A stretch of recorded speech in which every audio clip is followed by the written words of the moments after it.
നമ്മൾ ഡിസ്കസ് ചെയ്യാൻ പോകുന്നത് നിങ്ങളുടെ ഫസ്റ്റ് യൂണിറ്റിലെ ഫസ്റ്റ് ചാപ്റ്റർ ആയിട്ടുള്ള UV വിസിബിൾ സ്പെക്ട്രോസ്കോപ്പിയാണ്.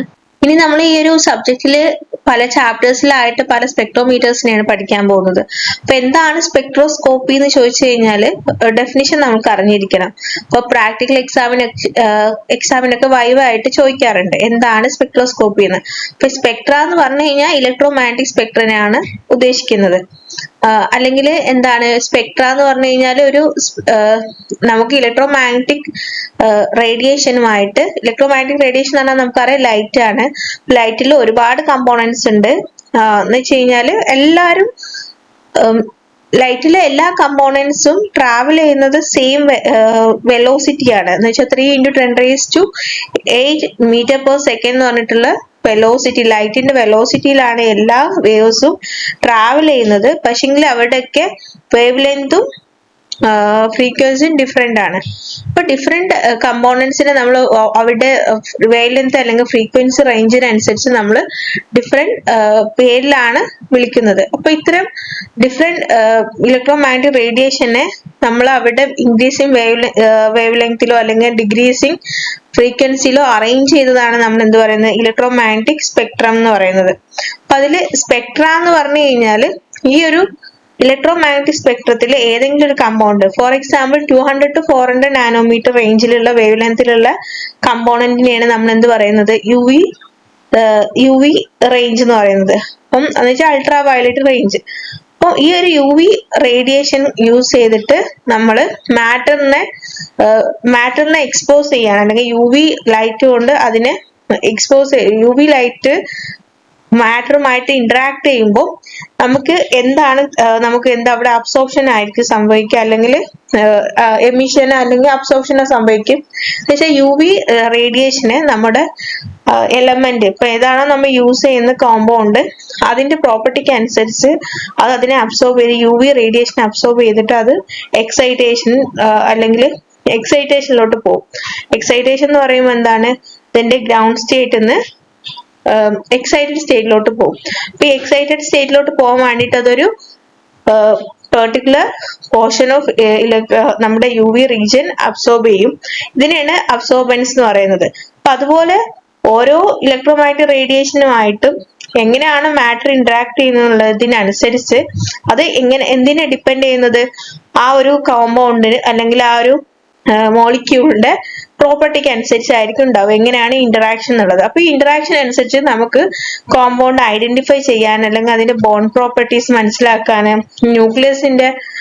ന്യൂക്ലിയസ് ഏതാന്ന് മനസ്സിലാക്കാൻ, അതുപോലെ ഒരു കോമ്പൗണ്ടില് ഡിഫറെന്റ് ന്യൂക്ലിയസുകൾ മനസ്സിലാക്കാൻ വേണ്ടിയിട്ടൊക്കെ നമ്മൾ എന്ത് ചെയ്യും, ഇത്തരം സ്പെക്ട്രോമീറ്റേഴ്സിനെ യൂസ് ചെയ്യും. അപ്പൊ പലതരം സ്പെക്ട്രോമീറ്റേഴ്സിന് നമ്മൾ യൂസ് ചെയ്യുന്നുണ്ട്. ഏതൊക്കെയാണ് സ്പെക്ട്രോമീറ്റേഴ്സ് യൂസ് ചെയ്യുന്നുണ്ട്, UV സ്പെക്ട്രോമീറ്റർ യൂസ് ചെയ്യുന്നുണ്ട്, അതേപോലെ IR സ്പെക്ട്രോമീറ്റർ ഒക്കെ അതുപോലെ മാസ് സ്പെക്ട്രോമെട്രിയിൽ നമ്മൾ ഈ ഇലക്ട്രോമാഗ്നറ്റിക് റേഡിയേഷൻ യൂസ് ചെയ്യുന്നുണ്ട്. അതേപോലെ അത് പക്ഷേ മാസ് സ്പെക്ട്രോമെട്രിയിൽ കൂടുതൽ യൂസ് ചെയ്യുന്നത് ഇലക്ട്രോൺ ബീം ആണ് യൂസ് ചെയ്യുന്നത് അയണൈസേഷന് വേണ്ടിയിട്ട്. അപ്പൊ നമുക്ക് ഇത്രേ ഉള്ളൂ ഇലക്ട്രോമാഗ്നറ്റിക് റേഡിയേഷൻ. ഇലക്ട്രോമാഗ്നറ്റിക് റേഡിയേഷൻ എന്ന് പറഞ്ഞാൽ എന്താണ്, ലൈറ്റ് ആണ്. അതിൽ ഡിഫറെന്റ് കമ്പോണൻസിനെ നമ്മൾ എന്തിനു വേണ്ടി യൂസ് ചെയ്യുന്നു, മാറ്ററുമായിട്ട് ഇന്ററാക്ട് ചെയ്തിട്ട് ആ ഇന്ററാക്ഷന് അനുസരിച്ച് നമുക്കൊരു സ്പെക്ട്ര തരും. ആ സ്പെക്ട്രത്തിനെ സ്റ്റഡി ചെയ്തിട്ട് ഇന്റർപ്രറ്റ് ചെയ്യുകയാണ് നമ്മൾ. അതിന്റെ പല പ്രോപ്പർട്ടീസ് അല്ലെങ്കിൽ ആ ഒരു കോമ്പൗണ്ട് പ്രോപ്പർട്ടീസ് അല്ലെങ്കിൽ കോമ്പൗണ്ട് ഐഡന്റിഫിക്കേഷന് വേണ്ടിയിട്ടൊക്കെ നമ്മൾ ഈ ഒരു സ്പെക്ട്രനെ യൂസ് ചെയ്യാണ് അല്ലെങ്കിൽ ഇന്റർപ്രറ്റ് ചെയ്യാണ്. സ്പെക്ട്രനെ ഇന്റർപ്രറ്റ് ചെയ്തിട്ട് നമ്മൾ കോമ്പൗണ്ട് ഐഡന്റിഫിക്കേഷൻ ചെയ്യാം. ചിലപ്പോൾ നമുക്ക് ബോണ്ട്, ഫങ്ഷണൽ ഗ്രൂപ്പ്സ് മനസ്സിലാക്കാൻ പറ്റും, സ്ട്രക്ചർ മനസ്സിലാക്കാൻ പറ്റും. അങ്ങനെ ഇപ്പം എക്സ്റേ ക്രിസ്റ്റലോഗ്രഫിയിലൊക്കെ എക്സ്റേ ആണ് യൂസ് ചെയ്യുന്നത്. അപ്പം അതിൽ നമുക്ക് കിട്ടുന്നത് എന്താണ്, അതിന്റെ സ്ട്രക്ചർ ആണ് കിട്ടുന്നത്. എങ്ങനെയാണ് ക്രിസ്റ്റൽ സ്ട്രക്ചർ ആണ് കിട്ടുന്നത്.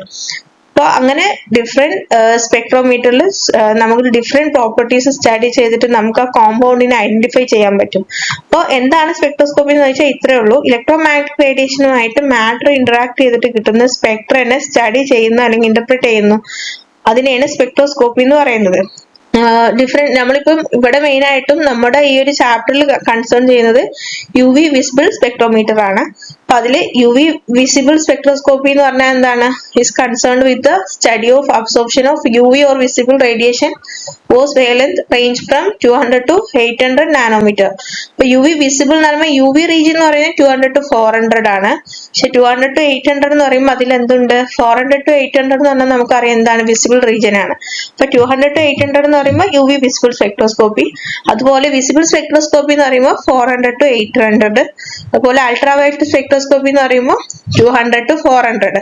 അങ്ങനെ ഡിഫറെന്റ് റേഞ്ചസ് നമ്മൾ യൂസ് ചെയ്യുമ്പോൾ ഡിഫറെന്റ് സ്പെക്ട്രോസ്കോപ്പി എന്ന് വിളിക്കാൻ പറ്റും. എന്ന് വെച്ചാൽ അൾട്രാവയലറ്റ് സ്പെക്ട്രോസ്കോപ്പി, വിസിബിൾ സ്പെക്ട്രോസ്കോപ്പി അല്ലെങ്കിൽ UV visible spectroscopy എന്ന് വിളിക്കാൻ പറ്റും. പക്ഷെ കൂടുതൽ ഇൻസ്ട്രുമെന്റിലും UV visible spectroscopy നമ്മൾ ഒപ്പമാണ് സ്റ്റഡി ചെയ്യുന്നത്.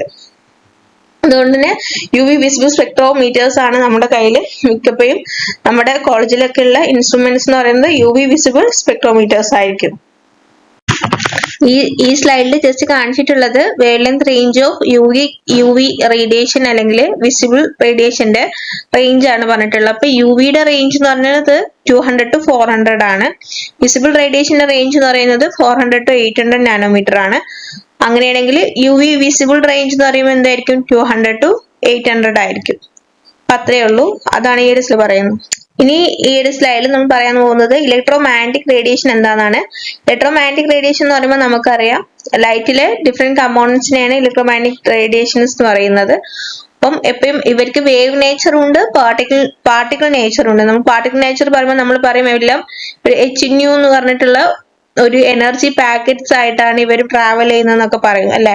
അതുപോലെ വേവ് നേച്ചർ ഉണ്ട്. വേവ് നേച്ചർ എന്ന് പറയുമ്പോൾ ഈ വേവ് ട്രാവൽ ചെയ്യുന്ന പ്രൊപ്പഗേറ്റ് ചെയ്യുന്ന ഡയറക്ഷന് മ്യൂച്വലി പെർപെൻഡിക്കുലർ ആയിട്ട് ഇപ്പൊ Z ഡയറക്ഷനിലാണ് നമ്മുടെ വേവ് ട്രാവൽ ചെയ്യുന്നത് എങ്കിൽ എക്സ് ആക്സിസിൽ ഇലക്ട്രിക് ഫീൽഡ് ആണെങ്കിൽ മാഗ്നറ്റിക് ഫീൽഡ് ഏത് ഡയറക്ഷനിലായിരിക്കും? Y ആക്സിസിലായിരിക്കും. അങ്ങനെ മ്യൂച്വലി പെർപെൻഡിക്കുലർ ആയിട്ടുള്ള എന്തുണ്ട്? ഒരു ഇലക്ട്രിക് ആൻഡ് മാഗ്നറ്റിക് കമ്പോണന്റ് ഉണ്ട് ഇലക്ട്രോമാഗ്നറ്റിക് റേഡിയേഷൻ എന്ന് പറയും അല്ലെ. അപ്പം ഇങ്ങനെ ഉള്ള ഈ ഒരു ഇലക്ട്രോമാഗ്നറ്റിക് റേഡിയേഷന് നമുക്ക് എനർജി എന്ന് പറയുന്നത് എങ്ങനെയാണ്? എനർജി എങ്ങനെയാണ്? E is equal to HNU ആണ്. H എന്ന് പറഞ്ഞു കഴിഞ്ഞാൽ പ്ലാങ്ക്സ് കോൺസ്റ്റന്റ് ആണ്. അതുപോലെ ന്യൂ എന്ന് പറഞ്ഞു കഴിഞ്ഞാൽ എന്താണ്?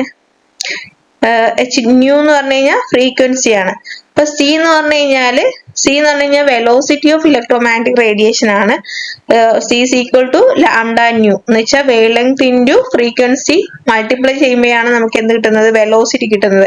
അപ്പൊ ഞാൻ പറഞ്ഞു വെലോസിറ്റി എന്ന് പറയുമ്പോൾ ഏത് ഇലക്ട്രോമാഗ്നറ്റിക് റേഡിയേഷനിലെ അല്ലെങ്കിൽ ഇലക്ട്രോമാഗ്നറ്റിക് സ്പെക്ട്രത്തിലെ ഏത് കമ്പോണന്റ് എടുത്താലും ഇപ്പൊ UV ആയിക്കോട്ടെ, ഇൻഫ്രാറെഡ് ആയിക്കോട്ടെ, ഏത് റീജിയൻ എടുത്താലും അല്ലെങ്കിൽ ഏത് വേവ് എടുത്താലും അതിന്റെ എല്ലാം ട്രാവൽ ചെയ്യുന്ന വെലോസിറ്റി എന്ന് പറയുന്നത് എപ്പോഴും 3 × 10⁸ മീറ്റർ പെർ സെക്കൻഡ് എന്ന് പറഞ്ഞിട്ടുള്ള നമ്മുടെ ലൈറ്റിന്റെ വെലോസിറ്റിയിലാണ് എല്ലാ കമ്പോണൻസും ട്രാവൽ ചെയ്യുന്നത്. പക്ഷെങ്കിൽ അവരുടെ എല്ലാം ലാംഡയും ന്യൂവും ഡിഫറെന്റ് ആയിരിക്കും. അതെങ്ങനെയാണ് പോസിബിൾ ആവുന്നത്? പക്ഷെ കോൺസ്റ്റന്റ് വെലോസിറ്റി ആണ്, പക്ഷെ ലാംഡയും ന്യൂവും ഡിഫറെന്റ് ആയിരിക്കും. അതെന്തുകൊണ്ടാണ്? ലാംഡ കൂടുമ്പോൾ ന്യൂ കുറയും, ന്യൂ കൂടുമ്പോൾ ലാംഡ കുറയും. അങ്ങനെ രണ്ടും അങ്ങോട്ടും ഇങ്ങോട്ടും ബാലൻസ് ചെയ്തിട്ട് എപ്പോഴും വെലോസിറ്റി എന്ന് പറയുന്നത് കോൺസ്റ്റന്റ് ആയിരിക്കും. അപ്പൊ C എന്ന് പറഞ്ഞാൽ ന്യൂ ലാംഡ, അപ്പൊ C/λ is equal to new. അപ്പൊ നമുക്ക് E is equal to HNU ആണ്. നമുക്കറിയാം ഓരോ എനർജി പാക്കറ്റ്സ് ആയിട്ട് അല്ലെങ്കിൽ പാർട്ടിക്കിൾ നേച്ചർ ഉണ്ടെന്ന് പറയും, വേവ് നേച്ചർ ഉണ്ടെന്ന് പറഞ്ഞിട്ടുണ്ട് അല്ലെ. അതുപോലെ പാർട്ടിക്കിൾ നേച്ചർ എന്ന് പറയുമ്പോൾ ഇലക്ട്രോമാഗ്നറ്റിക് റേഡിയേഷന്റെ പാർട്ടിക്കിൾ നേച്ചർ എന്ന് പറയുമ്പോൾ ഓരോ എനർജി പാക്കറ്റ്സ് ആയിട്ടാണ് ഇവർ ട്രാവൽ ചെയ്യുന്നതെന്നാണ് നമ്മൾ പറയുന്നത്. അപ്പോൾ ഈ ഒരു എനർജീനെ ഇൻഡിക്കേറ്റ് ചെയ്യുന്നത് HNU എന്നാണ്. E is equal to HNU. അപ്പൊ H എന്ന് പറഞ്ഞാൽ പ്ലാങ്ക്സ് കോൺസ്റ്റന്റ്, ന്യൂ എന്ന് പറഞ്ഞു കഴിഞ്ഞാൽ ഫ്രീക്വൻസി. അപ്പൊ എനർജി എന്ന് പറഞ്ഞു കഴിഞ്ഞാൽ റിലേറ്റഡ് ടു എന്താണ്? ഫ്രീക്വൻസി ആണ്. അപ്പൊ ഫ്രീക്വൻസിനെ നമുക്ക് എങ്ങനെ എഴുതാം? C/λ എന്ന് എഴുതാം. അപ്പൊ hc/λ എന്നും നമുക്ക് എനർജിനെ ഇൻഡിക്കേറ്റ് ചെയ്യാൻ വേണ്ടി യൂസ് ചെയ്യാം. അപ്പൊ ലാംഡ കൂടുമ്പോൾ എനർജി കുറയാണ് ചെയ്യുക, എന്നാൽ ഫ്രീക്വൻസി കൂടുമ്പോൾ എനർജി കൂടുകയാണ് ചെയ്യുക. ഓക്കെ, അത്രേ ഉള്ളൂ.